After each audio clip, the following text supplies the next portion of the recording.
La caída del muro de Berlín. El 13 de agosto de 1961, Berlín amaneció dividido. Tropas de la RDA comenzaron a tender alambre de púas y levantar barreras temporales que pronto se convertirían en un muro de hormigón de 3.6 metros de altura. La justificación oficial: proteger a los trabajadores socialistas. La realidad: detener la hemorragia humana. Desde 1949, unos 3.5 millones de alemanes orientales habían huido al oeste, principalmente a través de Berlín, que permanecía como una isla capitalista en territorio comunista. La economía de la RDA se desangraba con esta fuga de cerebros y mano de obra cualificada.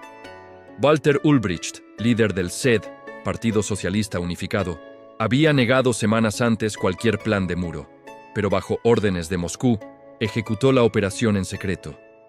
Familias quedaron separadas de la noche a la mañana. Vecinos que vivían en la misma calle pero en sectores diferentes perdieron todo contacto. El muro no solo dividía una ciudad, sino que materializaba la Guerra Fría en su forma más cruda. La cortina de hierro era ahora tangible, mortal, imposible de ignorar. Durante 28 años, el muro definió la existencia berlinesa. En el este, la Stasi, policía secreta, vigilaba cada movimiento. Más de 5.000 personas lograron escapar, pero al menos 140 murieron en el intento, fusiladas o atrapadas en campos minados. La franja de la muerte, entre los dos muros, incluía alambre de púas, perros guardianes, torres de vigilancia y caminos iluminados. En el oeste, el muro se convirtió en atracción turística macabra, con miradores para ver el zoológico comunista. Artistas como Thierry Noir y Keith Haring usaron su lado occidental como lienzo de protesta. Económicamente, Berlín Occidental sobrevivía gracias al puente aéreo de 1948-49 y subsidios masivos de la RFA. Berlín Oriental, aunque capital de la RDA, languidecía con escasez crónica, mientras Moscú bombeaba recursos para mantenerla como escaparate del socialismo. Psicológicamente, el muro creó identidades separadas: Ossis, orientales, y Juesis, occidentales. Se diferenciaban en dialecto, costumbres e incluso postura corporal. Cuando Mikhail Gorbachev llegó al poder en marzo de 1985, trajo consigo conceptos revolucionarios: glasnost, transparencia, y perestroika, reestructuración. Para la cúpula de la RDA, liderada por el octogenario Erich Honecker desde 1971, estas ideas eran herejías peligrosas. Honecker había construido su legitimidad en la ortodoxia estalinista: planificación centralizada, represión de disidentes, culto a la personalidad. Moscú, debilitado económicamente por la carrera armamentista y la guerra de Afganistán, ya no podía subsidiar a sus satélites. Gorbachev dejó claro que no enviaría tanques para salvar regímenes impopulares, rompiendo la doctrina Brezhnev. En 1987, durante el 750 aniversario de Berlín, Honecker recibió fríamente a Gorbachev, cuyo discurso sobre reformas fue censurado en la RDA. La fisura Moscú-Berlín Este se hacía evidente. Los guardianes más ortodoxos del comunismo temían más a las reformas soviéticas que a Occidente. Todo comenzó lejos de Berlín. En mayo, Hungría empezó a desmantelar su alambrada fronteriza con Austria.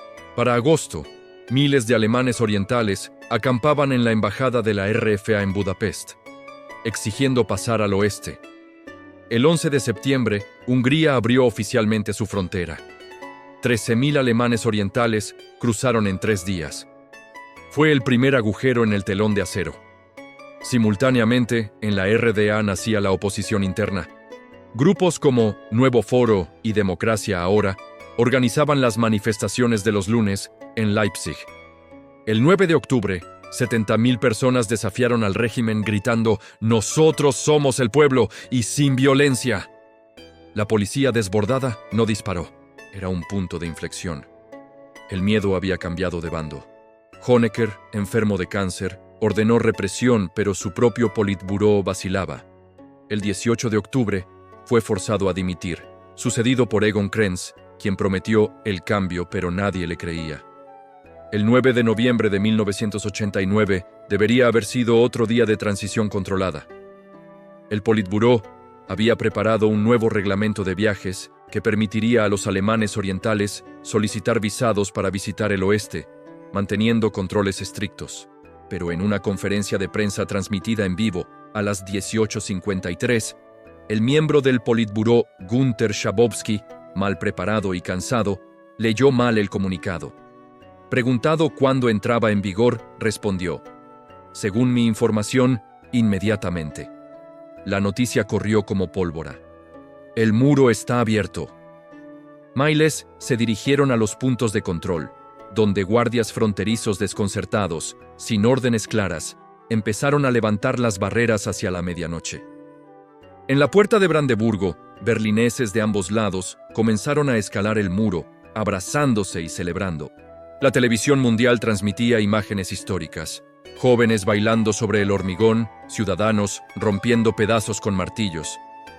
Fue una revolución por error burocrático, pero irreversible. La noche del 9 al 10 de noviembre de 1989 fue de caos jubiloso. En el paso fronterizo de Bornholmer Straße, el primer abierto, 20.000 personas cruzaron en horas. Los Trabant, los diminutos automóviles de la RDA, formaron columnas interminables hacia el oeste, donde recibían 100 marcos de dinero de bienvenida. Bares y discotecas de Berlín Occidental ofrecían cerveza gratis. Extraños se abrazaban llorando. En la Kurfürstendamm, la avenida comercial del oeste, una multitud coreaba: «El muro se fue». Pero no todos celebraban. Muchos orientales, tras cruzar, regresaban esa misma noche a sus casas en el este, temerosos o desorientados. La Stasi intentó destruir archivos, mientras los dirigentes del SED veían impotentes cómo su estado se desmoronaba. El alcalde de Berlín Oeste, Walter Momper, declaró: «Hoy crece junto lo que pertenece junto». Era espontáneo, no planificado, y nadie, ni la CIA, ni el KGB, ni los políticos, lo había previsto. Del 10 al 12 de noviembre, Berlín vivió una mezcla de fiesta y ansiedad. Más de 2 millones de alemanes orientales visitaron el oeste ese primer fin de semana. Los bancos occidentales colapsaron por la demanda de los 100 marcos de bienvenida.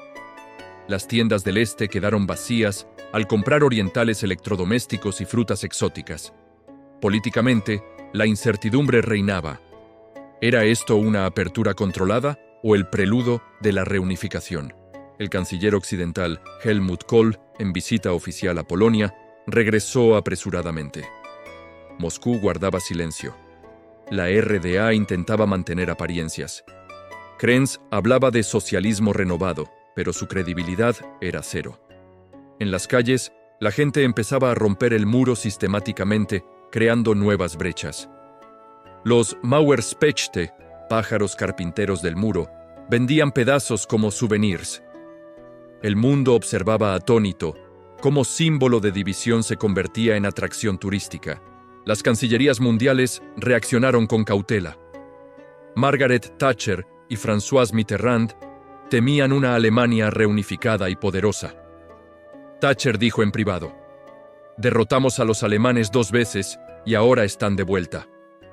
Mitterrand advirtió sobre peligros para el equilibrio europeo. Solo George H.W. Bush apoyó abiertamente la reunificación. La URSS, dividida entre reformistas y conservadores, no intervenía. Gorbachov aceptaba lo inevitable, pero exigía que la nueva Alemania fuera neutral, no parte de la OTAN. Polonia y Checoslovaquia, con sus propias revoluciones en marcha, veían con simpatía, pero también temor, al resurgimiento alemán. Para Israel y las comunidades judías, resurgían fantasmas del Holocausto. Diplomáticamente, se inició el proceso 2+4, las 2 Alemanias más EU, URSS, Reino Unido y Francia, para negociar los términos.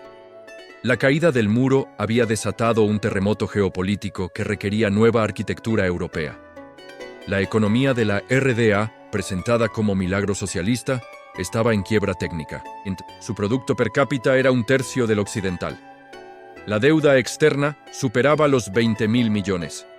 Industrias obsoletas contaminaban masivamente. El lignito marrón producía energía ineficiente y lluvia ácida. Los Trabant, símbolo de movilidad oriental, eran ecológicamente desastrosos. Motor de 2 tiempos que contaminaba más que 30 coches occidentales. Con el muro abierto, esta economía no podía competir. Los ahorros orientales, marco de la RDA, no tenían valor real.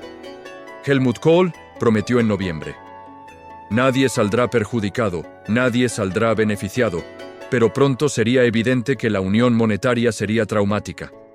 Mientras, los OSIs descubrían el consumismo. Supermercados del oeste con 100 tipos de queso frente a los 3 del este. El shock cultural era económico: capitalismo real versus teoría socialista. La Stasi, Ministerio para la Seguridad del Estado, había sido el alma represiva de la RDA, 91.000 empleados y 189.000 informantes no oficiales para 16 millones de habitantes. Sus archivos contenían 6 millones de expedientes, 39 millones de tarjetas y kilómetros de grabaciones. Cuando el régimen cayó, intentaron destruir pruebas, pero grupos ciudadanos ocuparon sus sedes. El 15 de enero de 1990, la sede de la Stasi en Berlín fue tomada pacíficamente. Encontraron bolsas de documentos triturados que tomaría décadas reconstruir. Las víctimas descubrieron que amigos, familiares y cónyuges los habían espiado. El trauma fue colectivo. ¿Cómo reconstruir confianza en una sociedad donde el vecino podía ser delator? La Ley de Archivos de la Stasi, 1991, permitió a los alemanes orientales consultar sus expedientes, un proceso doloroso pero necesario para la reconciliación. El legado de la Stasi sería una sombra larga sobre la reunificación. El 18 de marzo de 1990, la RDA celebró sus primeras elecciones libres. La Alianza por Alemania, coalición conservadora apoyada por Kohl, ganó con el 48% prometiendo reunificación rápida y adopción del marco occidental. El PDS, sucesor del SED, obtuvo solo el 16%. Era un mandato claro: los orientales querían unirse al oeste, no reformar el socialismo. Lothar de Maizière, CDU oriental, formó gobierno de coalición con socialdemócratas y liberales. Su tarea era monumental: negociar la extinción de su propio Estado. El 1 de julio entró en vigor la Unión Económica y Monetaria. El marco occidental reemplazó al oriental en tasa 1.1 para ahorros limitados, 1.2 para el resto. Fue un gesto político caro pero necesario para evitar migración masiva. La economía oriental colapsó inmediatamente. 4.000 empresas estatales quebrarían en meses. El costo de la reunificación se subestimó gravemente. Entre mayo y septiembre de 1990, los 2+4, las 2 Alemanias y las 4 potencias vencedoras de 1945 negociaron los términos. Los puntos críticos. 1. Fronteras. Alemania aceptaba la línea Oder-Neisse, pérdida de territorios orientales. 2. OTAN. Gorbachov aceptó que la Alemania unida permaneciera en la OTAN a cambio de 12.000 millones en ayuda y limitaciones militares en el este.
Fue una decisión simbólica. Berlín representaba la Alemania unida, mientras Bonn era la capital provisional de la posguerra. La reconstrucción fue faraónica. La Potsdamer Platz, tierra de nadie durante la Guerra Fría, se convirtió en distrito de rascacielos diseñados por arquitectos estrella. El Reichstag, quemado en 1933, fue renovado con cúpula de cristal de Norman Foster. Checkpoint Charlie, paso fronterizo histórico, se volvió atracción turística kitsch. Pero la reunificación urbana fue problemática. Barrios del este como Prenzlauer Berg se gentrificaron, desplazando a residentes originales. La East Side Gallery, tramo de muro preservado con murales, se convirtió en monumento a la libertad, aunque amenazado por desarrolladores inmobiliarios.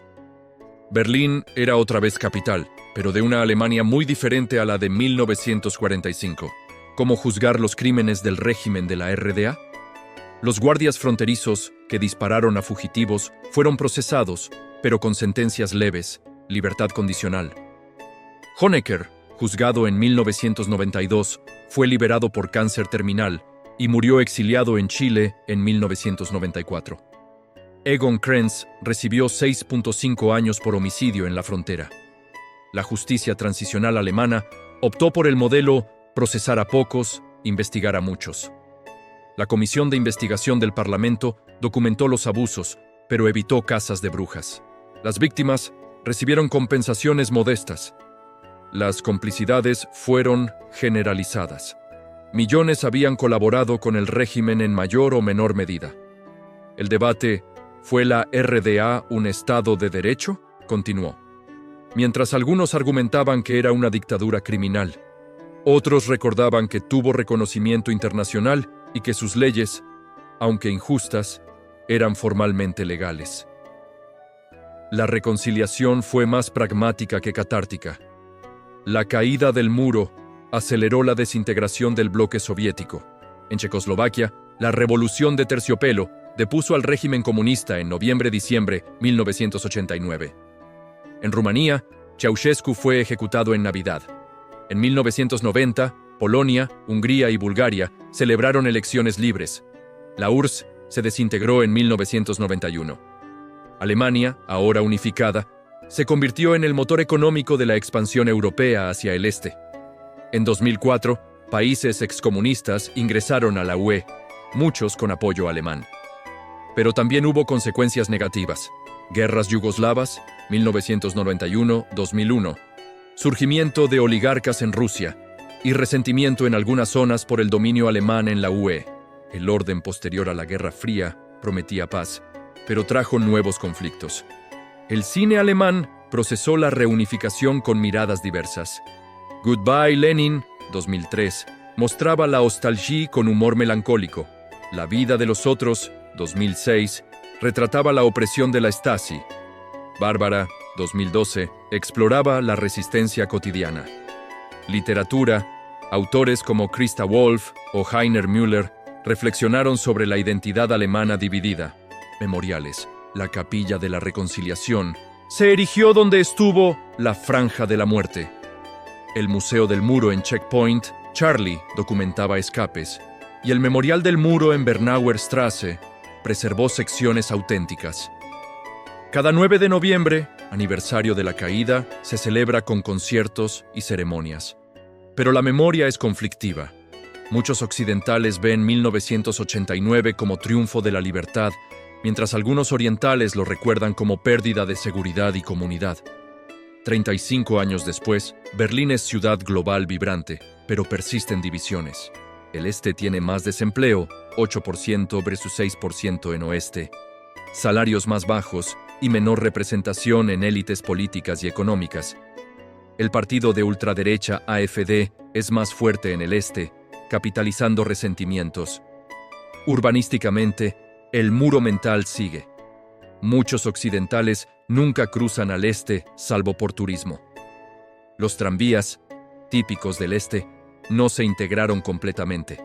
Sin embargo, también hay convergencia jóvenes de toda Alemania, y el mundo vienen a Berlín por su bajo costo de vida y escena cultural. La ciudad que fue símbolo de división es ahora símbolo de tolerancia. Berlín es pobre pero sexy. El aeropuerto Beer, proyecto faraónico con décadas de retraso, ejemplifica los desafíos de integrar sistemas orientales y occidentales. Berlín está unida, pero no homogénea. La caída del muro de Berlín fue el momento definitorio del fin del siglo XX. Simbólicamente, representó el colapso del comunismo europeo, el fin de la Guerra Fría y el triunfo de la democracia liberal. Pero su legado es ambivalente. Positivamente, permitió la reunificación alemana pacífica, expandió la UE y liberó a millones de la opresión. Negativamente, produjo trauma económico en el este, generó desigualdades persistentes y contribuyó a la crisis de identidad que alimenta populismos hoy. La lección principal: los muros, físicos o mentales, son proyectos humanos y como tales pueden ser derribados. Pero construir sociedades cohesionadas tras la división requiere más que demoliciones. Necesita justicia, inversión y sobre todo empatía entre quienes estuvieron separados. El muro cayó en una noche, pero reunificar a sus pueblos sigue siendo obra en progreso, recordándonos que la historia no termina con un evento, sino que continúa en las complejidades de la memoria y la identidad compartida. Gracias, queridos oyentes. Espero que les haya gustado el video. Si les gustó, apóyenme con un like y su suscripción. Nos vemos hasta el próximo video. Hasta la próxima.